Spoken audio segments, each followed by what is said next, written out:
Usually when we think about a tough, heavily armored action hero, there's this expectation of emotional distance, like a fortress.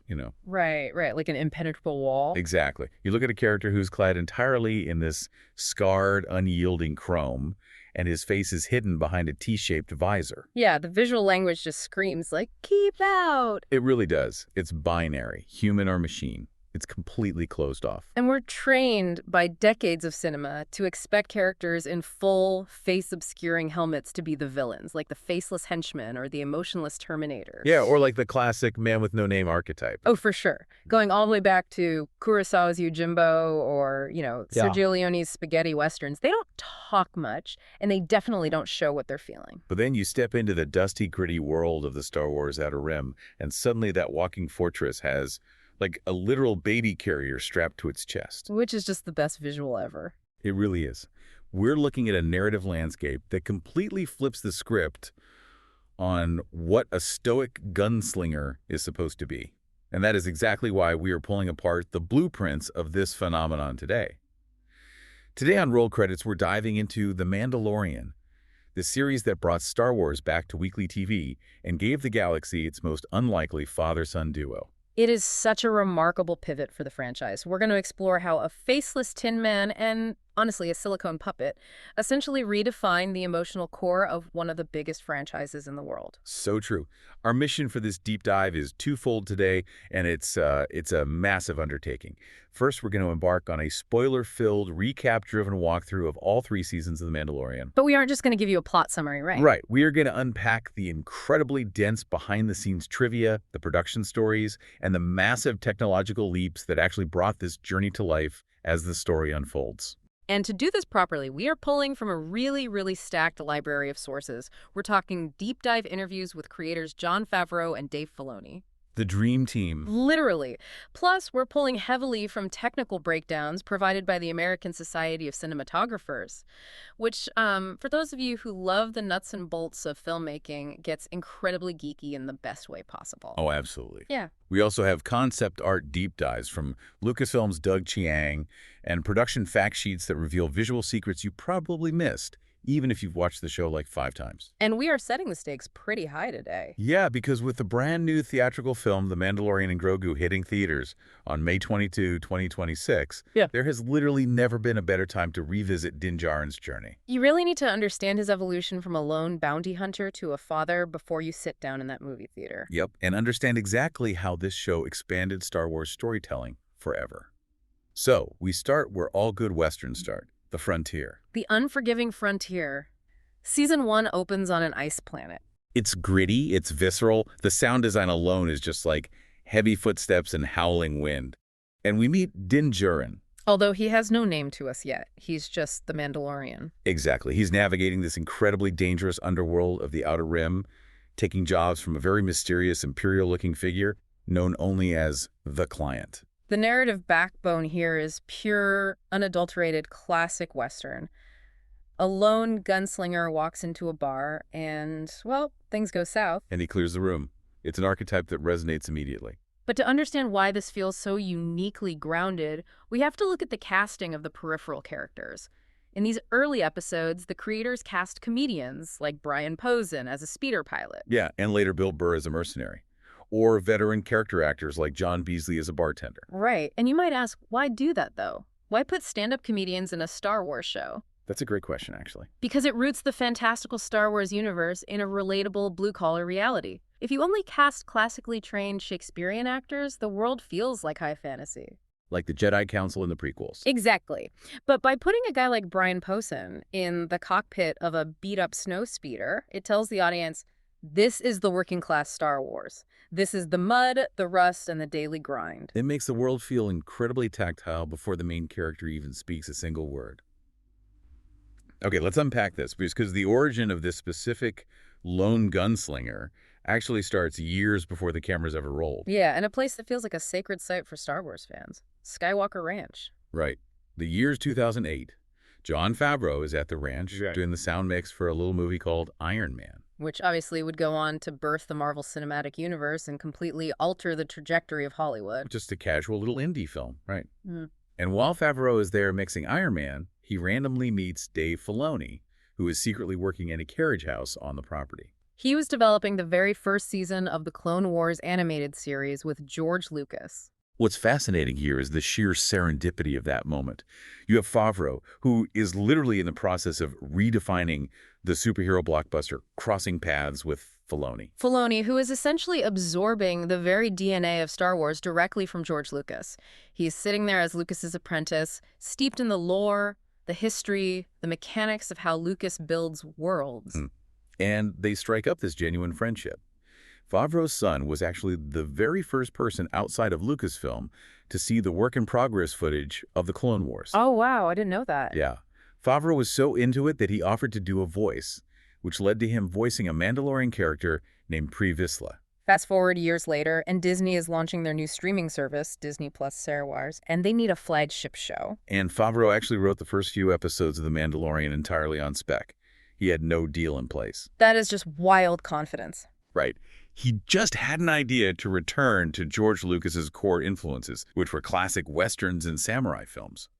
So he pitches this to Kathleen Kennedy, the head of Lucasfilm, and she immediately says, "You need to meet Dave Filoni." To which Favreau replied, "I already know him. It was just the perfect creative marriage." A guy who knows how to shoot live-action blockbusters, teaming up with the guy who knows the Star Wars encyclopedia better than anyone on Earth. But they immediately faced a massive visual hurdle. If you're going to make a show about a Mandalorian, you have to deal with the ghost of Boba Fett. Oh, absolutely. Boba Fett is arguably one of the most iconic character designs in cinema history. So how do you design a brand new Mandalorian without the audience just assuming it's Boba Fett with a new paint job? That monumental task was handed to Doug Chiang, the executive creative director at Lucasfilm. And this is where the psychology of design really comes into play. Chiang's philosophy, which he inherited directly from George Lucas, is based on a very specific rule of human cognitive recognition. Right. Keep the design simple enough that a child could draw its silhouette from memory. Exactly. Our brains process shapes before they process details. If you show a child the shadow of Mickey Mouse or Darth Vader or R2-D2, they instantly know who it is. You have to design for the silhouette. So to differentiate Din Djarin from Boba Fett, Chiang couldn't just change the colors. He had to change the fundamental shadow the character cast. If you look closely at Season 1, they gave Din Djarin a much longer flowing cape than Boba Fett's little side cape. And much more importantly, they gave him that massive, distinctive, two-pronged pulse rifle slung diagonally across his back. Which, for the hardcore fans listening, is an incredible deep-cut nerd reference. Oh, it really is. Yeah. That pulse rifle, the Amban Phase Pulse Blaster, was first seen in the infamous 1978 Star Wars Holiday Special. In that strange little animated segment. Bringing that hyper-obscure weapon into live action wasn't just an Easter egg, though. It fundamentally changed the physical profile of the character. The aggressive diagonal angle it creates on his back gives him a completely unique silhouette. But the shape of a character isn't just the armor they wear, it's how they move. It's the kinetic energy. And it blew my mind when I was reading through the production fact sheets. The man inside that incredibly designed suit is not always Pedro Pascal. Right. It is rarely just one person in that armor. The physical performance of Din Djarin is actually an amalgamation of three different men.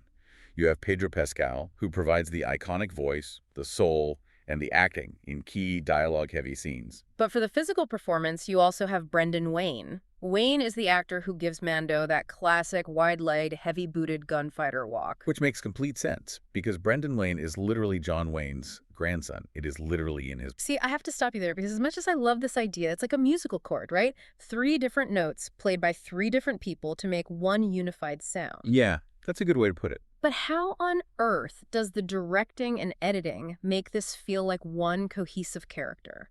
Because as a viewer, I never once think, oh, the gate just changed, that's the stunt guy. Or, oh, he's walking differently now. How do they mask the swap? Well, it all comes down to the Kuleshov effect and meticulous stunt coordination. Okay, let's unpack this. So let's talk about the Kuleshov effect. It's a film editing concept from the 1910s where viewers derive more meaning from the interaction of 2 sequential shots than from a single shot in isolation. Because Mando has a blank, featureless T-visor, the audience's brain is forced to project emotion onto him based on the context of the scene. Exactly. The helmet acts as a psychological blank slate. Because you can't see the facial muscles shift between the three actors, your brain naturally smooths over the micro inconsistencies in their physical movements. So the helmet is actually doing the heavy lifting of continuity. Precisely. But beyond the psychology, it requires rigorous physical discipline. The directors and the editing team actively built the action sequences around Lateef Crowder's specific rhythmic capoeira skills. They choreographed the scenes to highlight his unique, symmetrical, dangerous movement style. Meanwhile, Brendan Wayne's physical language of the gunslinger was treated as the baseline character posture. If Pascal was in the suit for a scene, he had to actively mimic Wayne's swagger. They had to rigidly match the posture, the tilt of the head, and the perceived weight of the armor across all three men. That is just invisible movie magic at its absolute finest. And that perfectly calibrated lone gunslinger vessel gets his entire world turned upside down at the end of the very first episode. Ah, yes. The big reveal. The recap takes us to the desert planet Arvala 7. Mando's looking for his bounty. He breaches a heavily guarded compound, fighting side by side with this incredibly lethal assassin droid IG-11. And when they finally pop open the hovering pram, Mando finds the asset. And the asset is a 50-year-old baby, green, huge ears, giant black eyes, Grogu. The child. The moment that single-handedly broke the internet and shifted the entire genre of the show from a classic Western to a lone wolf and cub samurai narrative. The bond forms instantly. IG-11 raises his blaster to terminate the baby, per his programming, and in a split second, Din Djarin shoots the droid in the head. He sacrifices his only ally to protect a child he was paid to kill. That single choice irrevocably changes the show's DNA. It forces our lone wolf into a much wider, more dangerous galaxy, transitioning the show into a massive escort mission. Now, bringing Grogu to life. They could have so easily just made him a CGI character. Oh, for sure. Our sources note that Jon Favreau originally considered doing exactly that. He thought about using CGI for the wide shots and doing motion capture himself for the facial expressions. Which would have been the standard, safe, modern Hollywood approach. Right, but instead they went to Legacy Effects. Legacy Effects is a legendary practical effects shop founded by the alumni of the Stan Winston studio. For context, these are the people who built the Terminator endoskeleton. They built the massive, life-size T-Rex for Jurassic Park. They are the absolute masters of physical, tangible movie magic. And they built a $5 million silicone animatronic puppet for Grogu. $5 million. Just staggering. It requires multiple puppeteers hiding under the set or just out of frame. One controlling the eyes, one on the ears, one on the mouth, another managing the larger robotics beneath the skin. 4 humans operating as a single breathing organism. And that decision to spend that enormous sum of money and deal with the sheer logistical nightmare of hiding 4 puppeteers on a fast-paced TV schedule is the linchpin of the entire series' success. If we connect this to the psychology of acting, you have to understand the impact this has on the cast. Pedro Pascal isn't standing in a green room talking to a tennis ball on a stick, trying to conjure paternal instincts out of thin air. Exactly. He is reacting to a physical, blinking, cooing entity that occupies real space, casts a real shadow, and catches real light. There is this amazing anecdote from the set during season 1 that perfectly illustrates this. Werner Herzog, the legendary, intensely philosophical German filmmaker who played the client, was doing a scene with the Grogu puppet. Oh, I love this story. The directors were trying to get coverage, which means shooting the scene from multiple angles, and they suggested doing a take without the puppet in the chair, just in case they needed to replace it with CGI later to make the movement smoother. And Herzog, who is famous for his pursuit of what he calls ecstatic truth in cinema, was appalled. He called them cowards. He literally looked at Jon Favreau and Dave Filoni, the creators of the show, and sneered, "You are cowards, leave it." He treated the puppet like it was a living, breathing co-star. He found it heartbreakingly beautiful. And he was right. The tactile nature of Grogu is what makes the relationship real to the audience. It proves a fundamental rule of creature effects that has stood for over 40 years. If the camera's going to linger on it, and if the actor has to touch it, you build it. You cannot fake the micro-timing of a human actor's reaction to something that isn't actually there in the room with them. Here's where it gets really interesting, though. We have a highly reflective, chrome-plated main character and a highly detailed, practical puppet. Think about the logistics of this show. Mando travels to a different planet almost every episode. A desert planet, a lava planet, an ice cave, a forest. How do you put them in all these environments without flying the crew all over the real world, which would bankrupt the production?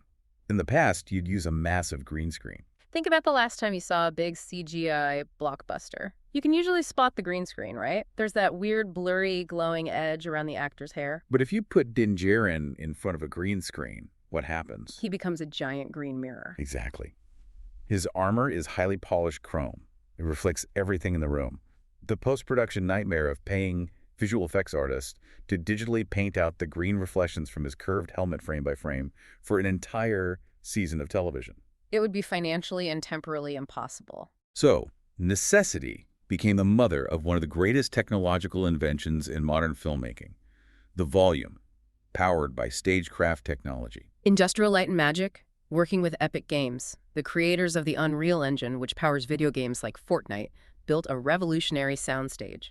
Imagine a room where the walls are made entirely of ultra-high-definition television screens.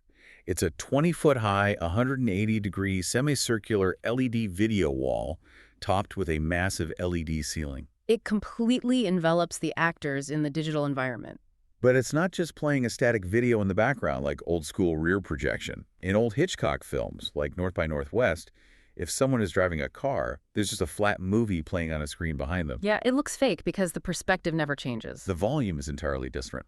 Because the environment is built in the Unreal video game engine, it renders in real time. The production camera has infrared trackers on it, they call them Sputniks, and cameras mounted above the LED walls track the exact X, Y, and Z spatial position of the physical camera in the room. As the camera moves, the digital background on the LED wall shifts its perspective perfectly to match. It creates true 3D parallax. If the camera booms up, you can see over the digital rocks in the background, just as you would in real life. It is basically a high-tech treadmill for the eyes. The actors can walk, the camera can pan, and the world moves around them. And the lighting. Because the environment is made of giant TV screens, the light emitted from the LED screens acts as the actual lighting for the scene. If there is a digital binary sunset behind Mando, the orange and purple light from those digital suns hits his chrome armor and reflects perfectly. It grounds the physical elements into the virtual world flawlessly. But I have to push back on this a little bit, though. Oh, really? Yeah, I hear directors praising this technology to the moon and back. Okay, but isn't there a downside to this volume tech? If the actors are in a 20-foot room, doesn't it eventually feel claustrophobic? That's a fair point. I've noticed in some later episodes of this show and other Star Wars shows, characters rarely seem to run more than 15 feet before the camera cuts. It starts feeling like a stage play. You are identifying the exact limitation of the technology. Yes, the physical space is limited. If you need a massive, sweeping charge across a battlefield, the volume is the wrong tool. Right, it's not an infinite field. It can feel like a theatrical box if the director relies on it too heavily without blending in practical sets or occasional location shoots. Furthermore, it is incredibly complex to pull off computationally. Like lag issues. Exactly. There is a slight latency, about 10 to 12 frames, roughly half a second between the camera moving and the Unreal Engine rendering the new perspective on the massive screens. Half a second is an eternity on a film set if you whip the camera around. It really is. To manage this, the system only renders the absolute highest resolution image in a specific section of the wall directly in front of the camera's lens. They call this the frustum. Right. The best way I've heard this described. Imagine holding a flashlight in a pitch-black warehouse and shining it at a wall. Only the circle of light is bright and clear, while everything else around it is dim. That bright circle is the frustum. The computer only spends its processing power rendering the exact square the camera lens is looking at in 4K resolution, while the rest of the LED wall is left at a slightly lower resolution to save computer memory. If you were standing on the set looking at the wall, you'd see a super sharp box of resolution moving around, surrounded by a fuzzier background. But through the camera lens, it all looks perfect. But even then, shooting a 2D screen projecting a 3D image can sometimes look a bit off, like a high-end video game cutscene. How did they solve that photographically? This is where the sheer artistry of the cinematographer comes in. Greg Fraser, the director of photography who set the look for the show, chose to shoot on ARRI Alexa LF cameras paired with Panavision Ultra Vista anamorphic lenses. And why do those specific lenses matter?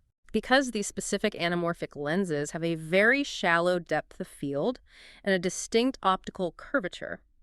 By using these lenses, the camera naturally throws the background, the LED wall, slightly out of focus. Oh, that's smart. This optical softness hides the digital seam. It prevents the sharp digital pixels of the LED screen from looking like pixels and instead makes them look like a distant, atmospheric, photographic horizon. It also softens the incredibly sharp, reflective edges of Mando's chrome helmet, preventing the image from looking too harsh or video-like. It's a perfect marriage of cutting-edge digital rendering and 50-year-old optical glass. And speaking of blending the real and the artificial, we have to talk about the sound design for Grogu. We mentioned how tactile the puppet is, but the sound is what actually makes you fall in love with him. It's iconic. The sound supervisors, Bonnie Wild and Matthew Wood, had a completely unique challenge. He's a baby, but he's also a 50-year-old alien. How do you make that sound real? They ended up using a mix of actual human baby sounds and field recordings of a kinkajou. Which is a small, nocturnal rainforest mammal. It strikes this bizarre, perfect acoustic balance between an innocent human toddler and a completely exotic creature. It is all about anchoring the fantastical and the biological. Which brings us perfectly to the thematic core of Season 2, where that biological bond is severely tested. This transitions us right into Season 2. Din has accepted his role as a father figure, and his overarching narrative quest is to return Grogu to his kind. The mythical sorcerers, known as the Jedi. This season expands the scope massively. We're moving out of the dusty western towns and into much broader Star Wars lore. In Episode 2, for instance, they crash the Razor Crest on a terrifying icy planet. And to fix the ship, they have to navigate these ice caves, which happens to be the nesting ground for these massive, horrific, knobby white ice spiders. A sequence that genuinely tested the courage of arachnophobes everywhere. It plays like a pure creature feature horror film. Truly nightmare fuel. But those spiders are a brilliant piece of Star Wars trivia. They aren't a new invention cooked up in a writer's room for the show. Wait, really? Yeah, they are actually based directly on a piece of unused concept art drawn by the legendary Ralph McQuarrie over 40 years ago for The Empire Strikes Back. That's amazing. McQuarrie originally drew these spiders for the swamp planet Dagobah, where Luke meets Yoda. They didn't make the cut in 1980, but Dave Filoni and Jon Favreau dug them out of the archives. What's fascinating here is that Star Wars design operates very much like an archaeological dig. Doug Chiang talks about this extensively in the source material. The designers are constantly sifting through the ruins of past productions, looking at unused sketches from Ralph McQuarrie or Joe Johnston from the 1970s, and finding ways to resurrect them. It creates a powerful subconscious visual continuity. Even when you are seeing something new in The Mandalorian, it feels authentically Star Wars because its DNA was actually drafted in 1979. It makes the universe feel coherent. And it's not just old art they're bringing to life. Season 2 is where they start bringing animated legends into live action. This is a massive tightrope walk for the creators. Mando's search for the Jedi leads him to encounter Bo-Katan Kryze, played by Katie Sackhoff, who voiced her in the animated shows. And later, the legendary Ahsoka Tano, played by Rosario Dawson. If we connect this to the bigger picture, this is where the show really begins to flex its narrative muscles regarding world building. Bo-Katan isn't just a cool cameo to make fans cheer. She brings the entire complex political history of the planet Mandalore with her. She introduces the schism between the pacifist New Mandalorians and the warrior cults like Death Watch. She brings the lore of the Darksaber, the unique black-bladed lightsaber created by the first Mandalorian Jedi, which we previously only saw in the Clone Wars and Rebels. Right. Suddenly, Din Djarin, our main character, realizes that his specific sect, the Children of the Watch, are essentially religious extremists. He thought his way, never taking off the helmet, was the only way to be a Mandalorian. And Bo-Katan, who takes her helmet off constantly, completely shatters that worldview. And doing this without alienating the casual viewer is such a delicate balance. For a hardcore fan, seeing Ahsoka Tano ignite her white lightsabers in live action is practically a religious experience. But for a new viewer who just signed up for Disney Plus Loose, she's just a really cool, wise warrior monk who gives us some necessary exposition about Grogu's past. Revealing his name, Grogu, for the very first time, it is a masterclass in layered storytelling. It rewards the faithful without punishing the newcomer.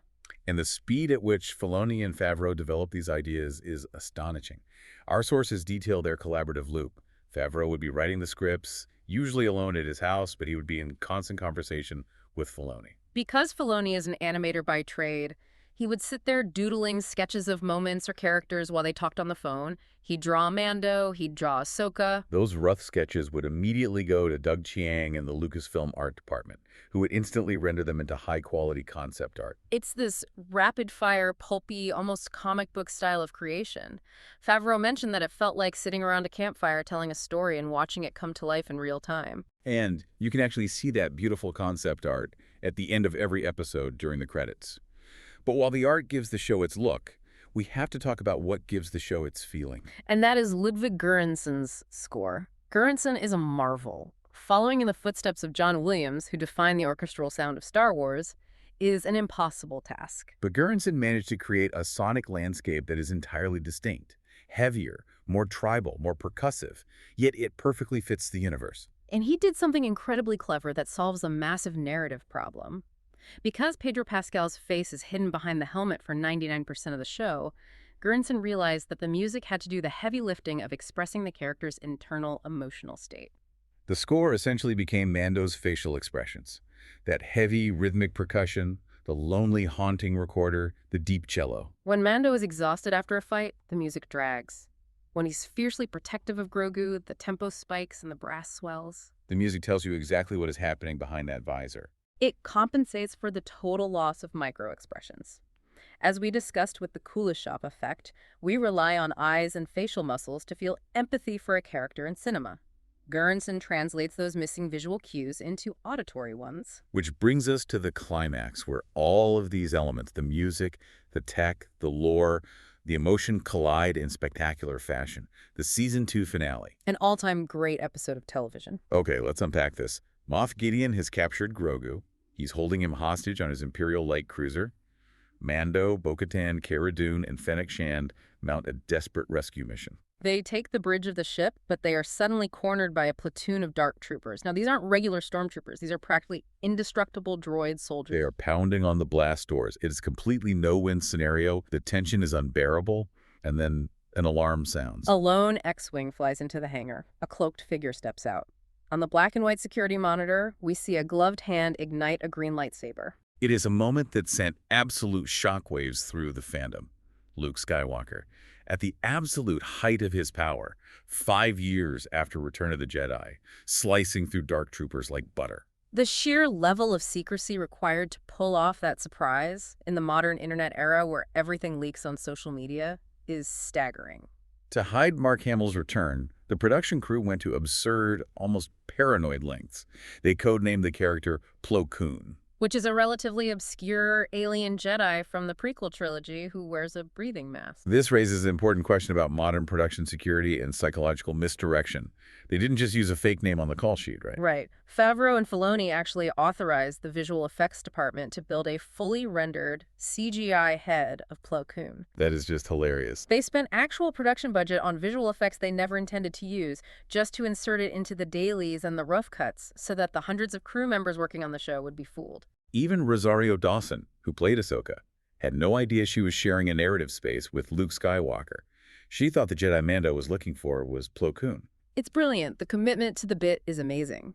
And to execute the actual shot of Luke, they used a highly complex blend of techniques. You had Mark Hamill actually on set, performing the scenes in the black cloak.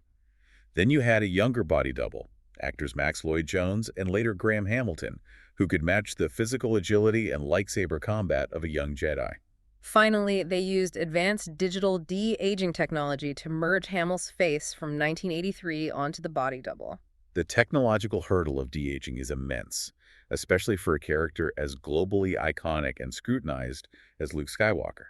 Everyone knows exactly what Mark Hamill looked like in 1983. They utilized deep fake technology, blending it with traditional CG modeling, to try and capture the exact micro-expressions Hamill had in Return of the Jedi. It was a monumental, painstaking effort by Richard Bluff and the ILM team to avoid the uncanny valley. But I got to push back on this a little bit, though. Okay, let's hear. I hear you, and the tech is cool.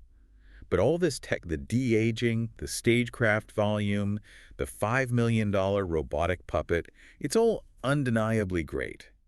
But isn't the absolute best special effect in that entire finale just Pedro Pascal's face. Ah, yes, the helmet removal. Right. Mando has spent 2 entire seasons telling everyone that if he takes off his helmet in front of another living thing, he is no longer a Mandalorian. It's his fundamental religious creed. He would rather die than remove it. But Luke is about to take Grogu away to be trained, and Grogu reaches out his little green hand touching the cold chrome of Mando's helmet, and Din Djarin breaks his most sacred vow. He takes the helmet off, just so his son can look upon his father's true human face with his own eyes before they part. It is devastatingly beautiful. You are absolutely right. The technology only serves as a vehicle to arrive at that emotional destination. The de-aged Luke Skywalker is a massive spectacle, but the true emotional climax is profoundly human. It is the culmination of Din's character arc, choosing love and connection over dogma and isolation. He realizes that the creed is secondary to the child. It leaves you in tears every single time, and that singular choice sets up a massive paradigm shift for Season 3. Let's dig into the narrative of Season 3 because it changes the scale of the show completely. Because Din removed his helmet, he is deemed an apostate. He is excommunicated from his covert. To earn redemption, he has to travel to the completely bombed-out, poisoned ruins of the planet Mandalore and bathe in the living waters deep beneath the surface. Meanwhile, Grogu, who is training with Luke, ultimately decides that the life of a detached, emotionless Jedi isn't for him. He chooses attachment. He chooses to return to Din. The thematic shift in Season 3 is incredibly important, and it requires a deep dive into the political science of the Star Wars universe. The show evolves from a story about a lone wolf navigating a chaotic galaxy to a much grander story about a diaspora. It becomes about a fractured, scattered people, the Mandalorians, trying to find a way back home. You have Din's zealous cult, the Children of the Watch, who believe in strict adherence to ancient rules. And you have them forced to ally with Bo-Katan's faction, the Night Owls, who are secular, pragmatic mercenaries who take their helmets off to eat lunch. They absolutely hate each other. They view each other as heretics and pretenders. But they have to learn to tolerate each other if they want to survive. Favreau somehow wove complex political unification into a family space opera? Precisely. The show posits that the true strength of the Mandalorians isn't their individual prowess in combat or their impenetrable Beskar armor. It is their group ideal, their shared morality, and their ability to unite despite deep ideological differences. It is the transition from individual survival to collective survival. Din Djarin realizes that he isn't just a father. He is a citizen of a broken nation.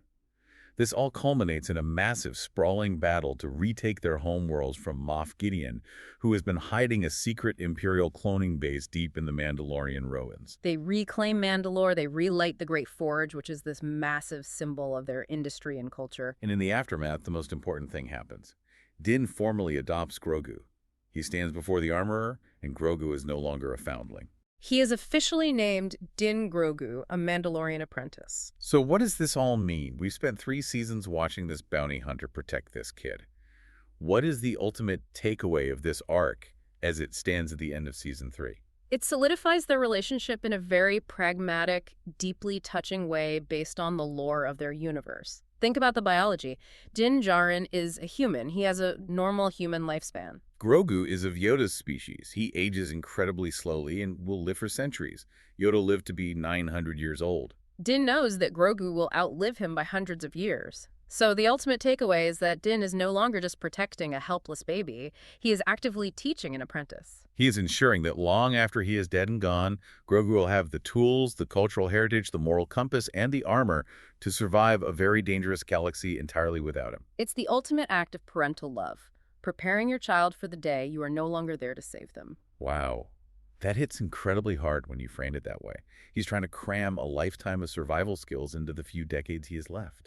And that preparation is going to be tested on the biggest stage possible, because the story isn't continuing on television. We are transitioning to the present day. Originally, Favreau and Filoni had mapped out an 8-episode Season 4. They had all the scripts written. It was going to feature Grand Admiral Thrawn and deal heavily with the Hutt criminal clans. But then, the 2023 Hollywood writers and actors strikes hit. Production completely shut down. And during that long pause, Lucasfilm looked at the scripts, looked at the undeniable global cinematic quality of the Din and Grogu dynamic, and made a massive pivot. They decided to compress and elevate those storylines into a theatrical feature film, the first Star Wars movie in theaters since 2019. The Mandalorian and Grogu, hitting theaters May 22, 2026.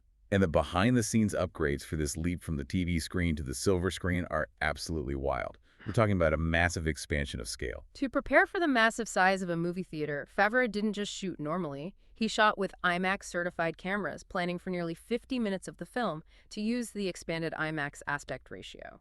And to block out these massive shots, he actually used an Apple Vision Pro headset with custom software that placed him inside a virtual IMAX theater. Which is a revolutionary tool for a director. You have to consider the massive real estate of an IMAX screen.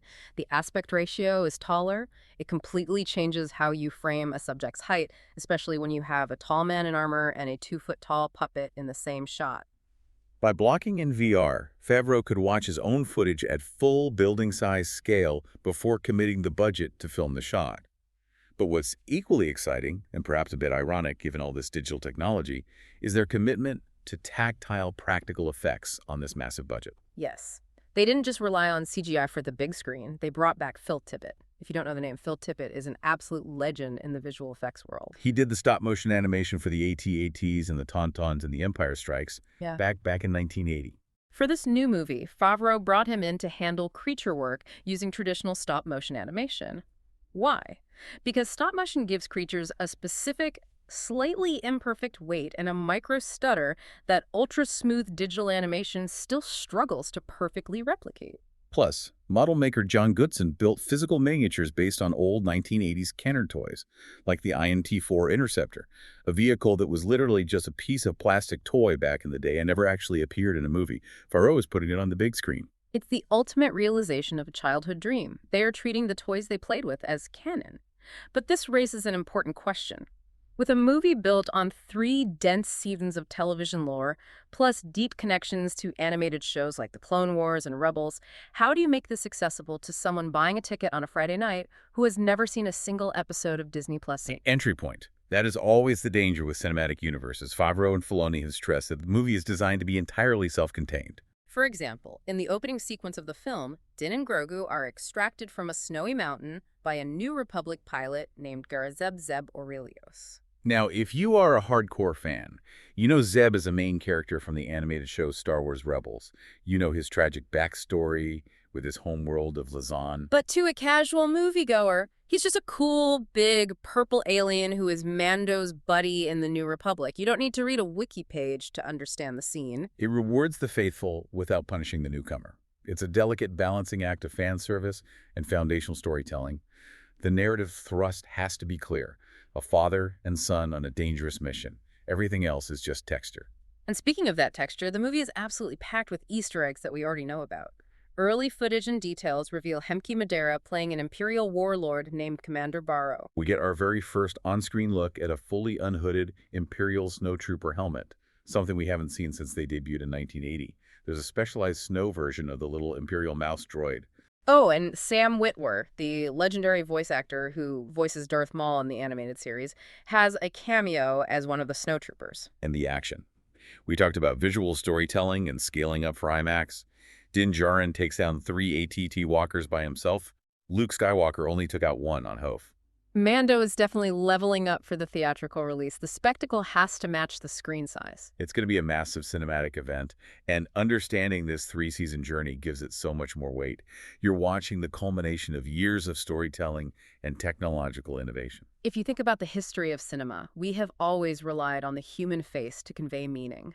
We rely on eyes, on micro-expressions, the subtle twitch of a jaw, the welling of a tear, to feel empathy for a character. Yet, The Mandalorian managed to make the entire world fall deeply, profoundly in love with a relationship where one half of the duo is a $5 million silicone puppet, and the other half is a man entirely encased in featureless chrome armor. It proves, beyond a shadow of a doubt, that true emotion doesn't just come from a face. It comes from action, from soaring music, and from the universal, undeniable instinct to protect the vulnerable. And that wraps our deep dive into The Mandalorian.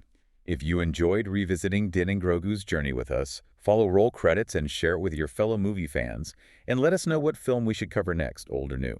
We'll be back soon with more trivia, more movie magic, and maybe a few more adventures in a galaxy far, far away.